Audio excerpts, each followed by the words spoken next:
તમે દગાડે રમ્યા, અડધી રાતે અમે ઉચાણા ભર્યા.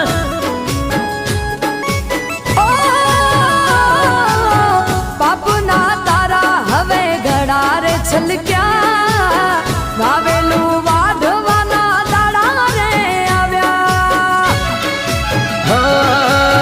મારી માતા તો ચોય ગોમનથી જઈ, ખોટું કરશો તો જોઈ રહેશે નહીં ભાઈ. પણ મારી પત્નીને ખાલી આમાંથી બહાર નીકળી આપો. તારી કુળદેવી જા, ત્યાં તારી બધી જ તકલીફોનું નિવારણ મળશે. કરવા પડશે ભાઈ. એ હાથે